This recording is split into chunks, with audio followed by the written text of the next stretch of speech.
Part 1. O God, have mercy on my seed. The sky above the land of Uz could change the way the ocean does in moments, with a boding wind, as though the blue of day had sinned and brought the blood of some great saint upon the darkening east. The taint of some Leviathan upswirled beneath the waters of the world, or worse, poured down like thickening gore from some great struggle in the war of heaven. But Job had seen the years change dark and early morning fears to pleasant afternoons, and clear night skies star-strewn from here to who knows where beyond the brink of earth and heaven. So Job would drink his desert berry wine and walk along his garden paths and talk of all the years that God had made his fields to bear the golden blade for camels, oxen, asses, sheep, 11,000 mouths to keep, with grain and grass and streams, and not a flood or drought or wasting rot or pestilence or early freeze or looting from his enemies. And Job would lift his hands to God and wonder why he spared the rod of suffering. Each day he blessed the gentleness of God, confessed his hope in God alone, and said, O Lord, if this were lost instead and all I had was you, I would be rich and have the greatest good. But I do love my 7 sons and all my daughters, Lord, the ones above all land and name and wealth, and even, God, above my health. For them I praise and bless your name, and pray that any sin or blame in them would be forgiven by the mercy you have shown in sky and earth these 40 years that they have lived now even to this day. And every 7 days Job made a sacrifice for them. He laid a lamb across the stone and prayed, O God, if they have sinned and played the fool and cursed your name, lay not this folly to their charge, but blot it out with this lamb's blood, and heed my prayer. Far better one should bleed for all than all unpardoned live and prosper without God. Forgive, O Lord, and let your pardon pull my sons from wealth and make them full of God. Thus Job would bow and seek to save his children every week. For 7 days his sons would feast, down from the eldest to the least. Each day a different son and spouse would play the host and make their house a banquet hall for all the rest. The daughters too would come, all dressed in finest fabrics from the looms across the land of Uz, with plumes and jewels in their hair. And they would eat the finest foods and play and dance and sing as if in all the world there were no pain or gall to see, much less to bear. Nor was their father ever there, because he carried in his soul a weight too heavy for the young, for late-night levity and bantering.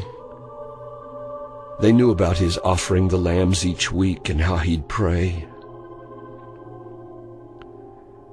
And so Job wasn't there the day his children gathered to begin their 7 days of feasting in their favorite place, when work was done, the home of Zachan, oldest son. That morning, early, Job had gone alone with sheep and knife at dawn to make his sacrifice. And while he prayed, God put his heart on trial. O man of God, today again you seek the precious lives of 10 young souls. Now tell me with your heart, would you be willing, Job, to part with all your children, if in my deep counsel I should judge that by such severing more good would be, and you would know far more of me? Job trembled at the voice and fell before the bleeding lamb. Compel me not, O God, to make this choice between the wisdom of your voice and these 10 treasures of my life. Far better I should take this knife and mingle lamb's blood with my own than put my children on this stone. O God, have mercy on my seed. I yield to what you have decreed.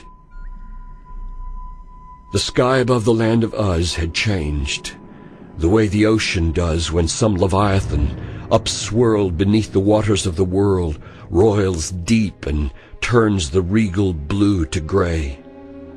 And streams blood-red broke through the dawn and flowed along the brink of earth and heaven, as if the link were in dispute, and some great war were being fought to settle more than even blood-red skies would seem or Job could ever dream.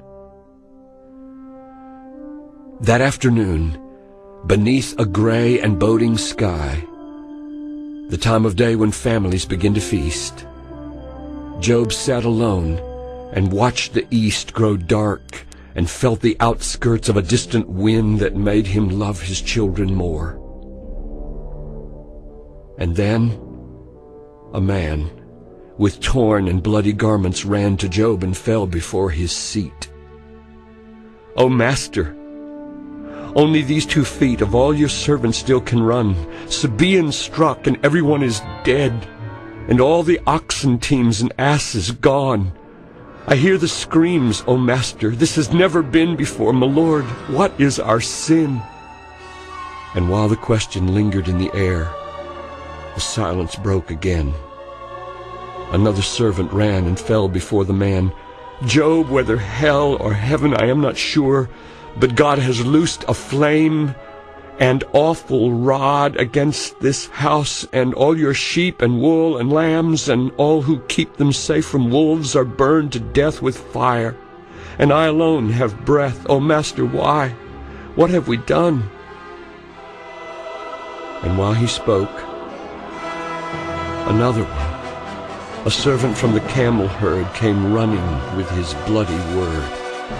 "Chaldeans took them all and slew the servants. Only I got through to tell you that we've lost it all. O Master, every bed and stall is empty now. What will we do? What will we do?" And as the hue turned crimson in the western sky, Job waited wordless, with his eye fixed on the dark and distant hill where Zachan lived, and ate his fill tonight with all that Job possessed. And then the servant came and pressed his face against Job's knees and wept. Job knew the man that Zachan kept for special errands, so he laid his hand on him. "Don't be afraid, but speak." "Good master, I do fear to speak what you might die to hear." "Speak, man." And so the servant said, "Your sons and daughters, Job, are dead. A wind came from the wilderness. We couldn't know. No one could guess that it would blow like that.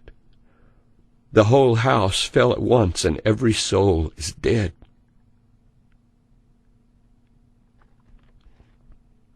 The servants waited now to see what Job would do, and how he might deal with his God. At last he rose and took a knife and passed it like a razor over all his silver head, and tore his shawl and robe, and fell face down upon the ground and lay there till the dawn. The servants knelt by him in fright and heard him whisper through the night, "I came with nothing from the womb. I go with nothing to the tomb. God gave me children freely. Then he took them to himself again. At last I taste the bitter rod, my wise and ever-blessed God." And now, come broken to the cross, where Christ embraced all human loss. And let us bow before the throne of God, who gives and takes his own and promises, whatever toll he takes, to satisfy our soul. Come, learn the lesson of the rod, the treasure that we have in God. He is not poor nor much enticed, who loses everything but Christ.